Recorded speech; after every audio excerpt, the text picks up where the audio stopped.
교재 45페이지를 제가 읽겠습니다. 안식일 다음 날 새벽에 막달라 마리아와 다른 마리아가 무덤을 방문했을 때 천사가 나타나 예수님의 부활 소식을 전합니다. 여인들은 이 사실을 알리려고 제자들에게 가던 중에 부활하신 예수님을 만납니다. 한편 유대 지도자들은 군인들에게 돈을 주어 제자들이 예수님의 시체를 훔쳐갔다고 거짓 소문을 내게 합니다. 예수님은 갈릴리에서 제자들은 만나셔서 모든 민족을 제자로 삼아 세례를 주고 가르치라는 말씀을 주시며 세상 끝날까지 함께할 것이라고 약속하십니다. 아멘. 마태복음 28장은 예수님께서 우리의 진정한 구원자로서 우리의 죄값을 치르시고 구속의 근거를 마련하시기 위해 십자가에 못 박혀 죽으시고 3일 만에 부활하신 놀라운 사건을 기록하고 있습니다. 이 놀라운 사건 아래에 우리가 있음을 우리는 반드시 기억해야 합니다. 오늘 28장을 살펴봄으로써 예수 그리스도의 부활이 우리에게 어떤 의미가 있고 또 우리는 어떤 자세를 가져야 하는지를 살피며 기도하는 새벽의 시간이 되기를 바랍니다. 다 같이 1절의 말씀, 다시 한번 1절의 말씀을 한 목소리로 함께 읽겠습니다. 시작. 안식일이 다 지나고 안식 후 첫날이 되려는 새벽에 막달라 마리아와 다른 마리아가 무덤을 보려고 갔더니 아멘. 막달라 마리아와 다른 마리아는 그 어떤 노동도 해서는 안 되는 그 안식일을 범하지 않기 위해 그 안식일 하루를 쉬었다가 그 이후 안식일이 끝나자마자 그 다음날 새벽에 예수님을 찾아왔습니다. 그들은 왜 이 새벽에, 이렇게 이른 새벽에 예수님의 무덤을 찾는 것일까요? 마태복음을 제외한 다른 복음서에 기록된 바 이들은 예수님의 시신에 향유를 바르기 위해 찾아온 것으로 기록되어져 있습니다. 모든 복음서는 여인들이 가장 먼저 예수님의 부활의 소식을 목격했다고 말하고 있습니다. 여기서 잠깐 한 가지를 떠올려 보겠습니다. 예를 들어 아주 큰 행사, 큰 이벤트가 있다고 가정해 보겠습니다. 보통의 방식은 그 큰 행사, 아주 중요한 행사, 아주 중요한 이벤트가 있다면 그 이벤트를 이루기에 앞서서 많은 사람들을 모으고 기자들을 모으고 유명인들을 초대해 그 중요한 일들을 더욱 부각시키고 더욱 드러내게 강화시키고자 할 것입니다. 그런데 오늘 예수님의 부활 사건은 어떤가요? 그 어떤 사건보다 큰 사건 아니겠습니까? 놀라운 사건 아니겠습니까? 만약 하나님이 세상과 같은 방식으로 하셨다면 모든 왕들과 백부장, 천부장, 바리새인, 서기관들을 초대하며 예수님의 부활을 만방에 드러내셨을 것입니다. 그러나 우리의 하나님은 그러실 필요도 없고 또 그렇게 하지도 않으셨습니다. 예수님의 부활을 가장 먼저 알게 된 두 여인, 이 여인들은 당시 사회적으로 증인으로조차 설 수 없는 신분을 가지고 있었습니다. 하나님에 대한 지식조차 많이 갖고 있지 않은 사람들이었습니다. 그런데 그런 이들이 예수님의 첫 부활의 첫 증인이 되었습니다. 어떻게 이들이 첫 증인이 되었는가? 그 이유는 간단합니다. 이들만큼 예수님을 진정으로 사랑한 자들이 없었기 때문입니다. 예수님을 사랑하는 것, 그것만으로 이들은 증인이 되기에 충분한 자들이었습니다. 무덤에 향유를 바르기 위해 이미 돌문이 굳게 닫혀 있음을 알고 있음에도 불구하고 지푸라기라도 잡으려고 나온 이들은 안식일이 끝나기만을 기다렸다가 무덤으로 달려온 것입니다. 두 마리아는 아마 밤잠을 이루지 못했을 것입니다. 예수님에 대해 그 누구보다 각별한 사랑을 가지고 있던 두 여인은 가장 먼저 예수님의 부활을 경험하게 된 것입니다. 우리는 여기서 한 가지 교훈을 얻습니다. 하나님은 우리의 신분이나 상황이나 지식을 중요하게 여기지 않으십니다. 하나님은 우리가 하나님을 더욱 깊이 사랑하기를 바라십니다. 두 마리아는 살아계신 예수님을 보러 간 것이 아니라 죽은 예수님을 보러 간 것이었습니다. 또한 그들은 기뻐하러 간 것이 아니라 슬퍼하러 간 것입니다. 이러한 모습이 당연한 것이 그들은 예수님이 다시 살아나실 것이라는 상상을 하지 못했기 때문입니다. 그러나 예수님께서는 죽음을 생명으로 바꾸시고 슬픔을 기쁨으로 바꾸셨습니다. 우리에게도 마찬가지입니다. 주님을 사랑하는 자들에게, 주님을 찾는 자들에게 주님께서는 우리가 상상하지 못하는 일들을 이루시고 기쁨을 채워주시는 분이십니다. 주님을 사랑하는 자들에게 예수님의 부활 생명이 우리 삶에 살아 숨쉬게 해주실 것입니다. 주님을 사랑하는 자들에게 하나님의 하나님 되심을 낱낱이 보여주실 것입니다. 주님을 사랑하는 자들에게 어두운 세상 속에 소망을 보게 해주실 것입니다. 주님은 우리에게 오늘 말씀을 통해 물으십니다. 어떠한 순간에도 나를 사랑할 수 있겠냐고 물으십니다. 이 물음에 응답하며 첫 번째 기도 제목을 드립니다. 언제나 뜨겁게 주님을 사랑하게 하소서. 언제나 주님을 뜨겁게 사랑하게 하소서.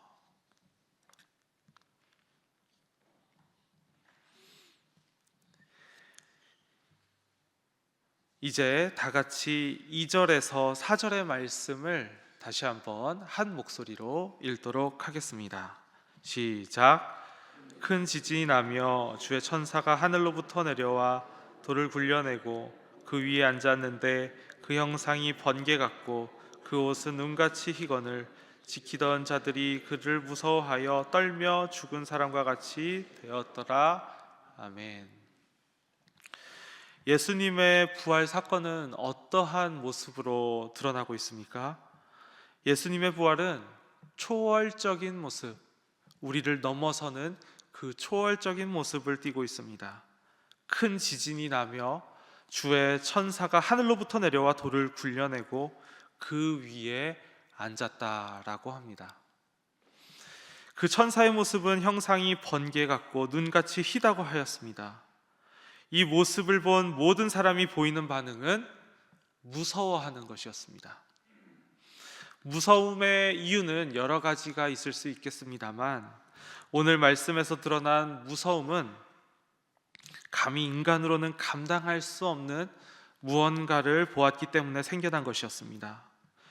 예수님의 부활은 우리의 상식을 무너뜨려 버리는 일입니다.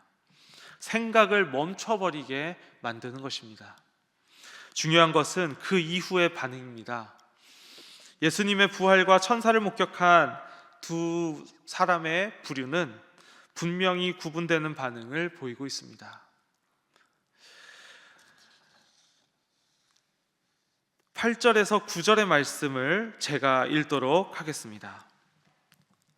그 여자들이 무서움과 큰 기쁨으로 빨리 무덤을 떠나 제자들에게 알리려고 다름질할세 예수께서 그들을 만나 이르시되 평안하냐 하시거늘 여자들이 나아가 그 발을 붙잡고 경배하니. 먼저 예수님을 사랑한 두 마리아는 무서움에서 멈추는 것이 아니라 큰 기쁨에 사로잡혔습니다.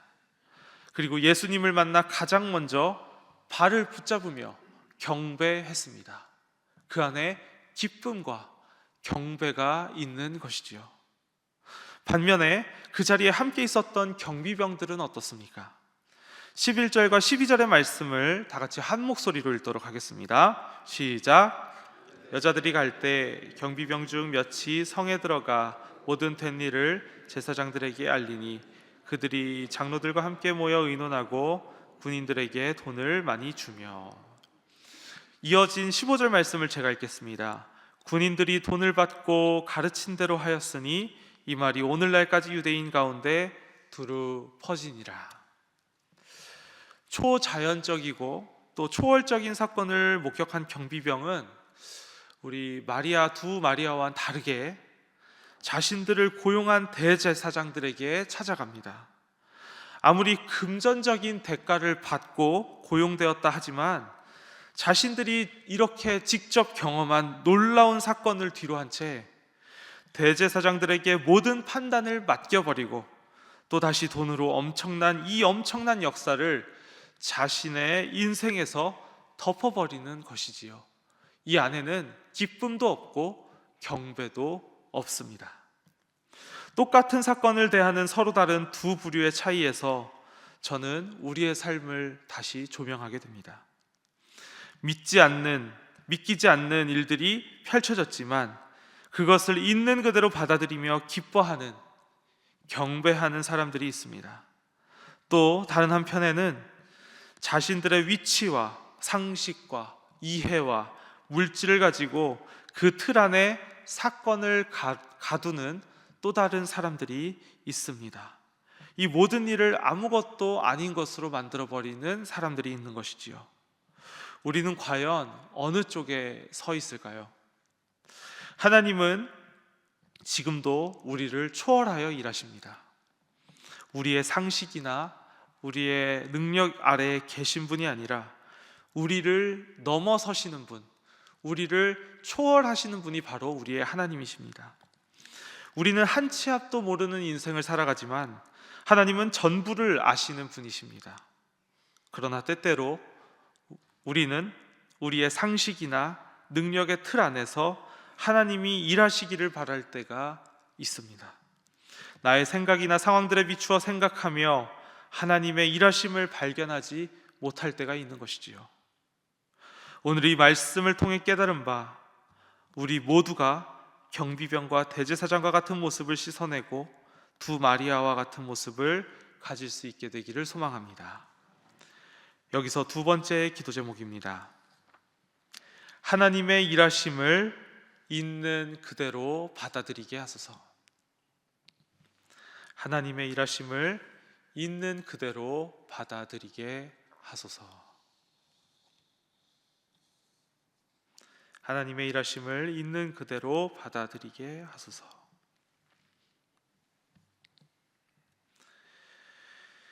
예수님의 부활은 단순히 무덤을 비우신 사건에서 끝나지 않았습니다. 그것은 곧바로 제자들을 향한 파송의 말씀으로 이어집니다.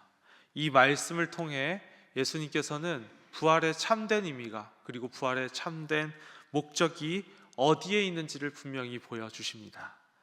우리 마지막으로 다 같이 18절에서 20절의 말씀을 한 목소리로 함께 읽겠습니다. 시작. 예수께서 나와 말씀하여 이르시되 하늘과 땅의 모든 권세를 내게 주셨으니 그러므로 너희는 가서 모든 민족을 제자로 삼아 아버지와 아들과 성령의 이름으로 세례를 베풀고 내가 너희에게 분부한 모든 것을 가르쳐 지키게 하라. 볼지어다 내가 세상 끝날까지 너희와 항상 함께 있으리라 하시니라. 아멘.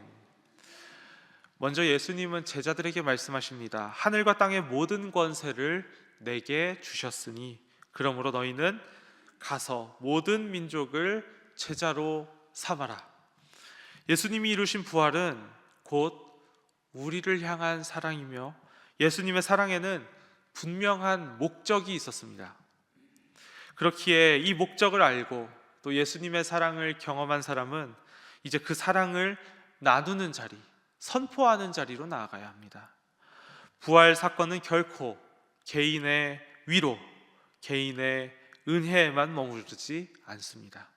그 사랑과 은혜가 세상 끝날까지 흘러가야 하는 것입니다. 모든 민족에게, 모든 사람에게 흘러가야 하는 것입니다. 그래서 예수님은 제자들에게 세례를 주고 가르쳐 지키게 하라고 말씀하십니다. 이것이 의미하는 바가 무엇일까요? 단지 예수님의 부활, 예수님의 십자가와 그 부활, 그것을 아는 것에서 멈추는 것이 아니라 아는 것이 살게 되는 것, 이 모든 복음을 붙들고 살게 하는 것이 바로 이 부활 사건의, 그리고 제자들의 사명이라는 것입니다. 그렇게 우리는 예배의 자리에서 은혜를 받고 위로를 받는 것만으로 머무르는 것이 아니라, 이 자리에서 결단하고 끝나는 것이 아니라, 가정에서, 일터에서, 내가 속한 모든 공동체에서 주님의 사명, 주님이 맡겨주신 그 사명을 붙들고 제자로 살아가야 합니다. 예수님은 이렇게 약속하십니다. 볼지어다 내가 세상 끝날까지 너희와 항상 함께 있으리라. 이것은 곧 예수님께서 우리와 함께 계시니, 하나님 예수님께서 파송을 하시고 내버려 두시는 것이 아니라 우리와 늘 함께 그 삶의 자리에서 계시니 두려워하지 말고 이 사명을 감당하라 라고 말씀하시는 것입니다. 사명의 길 속에서 그 사랑을 전하는 그 자리에서 의심이 들 수 있고 낙심이 찾아올 때도 있을 것입니다. 그러나 주님은 의심하는 제자들을 버리지 아니하시고 오히려 사명을 맡기시며 끝까지 동행을 약속하시는 분이심을 기억해 주시기를 바랍니다. 성도 여러분, 부활의 사건은 결국 이 마지막, 예수 그리스도께서 말씀하신 이 마지막 사명의 문장으로 흐릅니다. 우리가 처음 살펴봤던 바, 주님을 사랑하는 그 마리아와 같은 마음으로 시작해서 하나님의 일하심을 받아들이는 그 믿음으로 이어지고, 이제는 세상 속에서 예수님의 사랑을 받은 제자, 그리고 예수님의 사랑을 전하는 제자, 선포하는 제자로 살아가는 사명으로 오늘 28장 말씀이 완성되어지는 것입니다. 오늘 이 새벽 마음속으로 이렇게 고백하겠습니다. 주님, 우리를 사랑하셔서 이루신 부활의 그 권세, 그 능력을 붙들며 주님의 사랑을 내가 속한 공동체에 흘려보내며 살고 싶습니다. 주님, 저희에게 힘을 더하여 주시옵소서.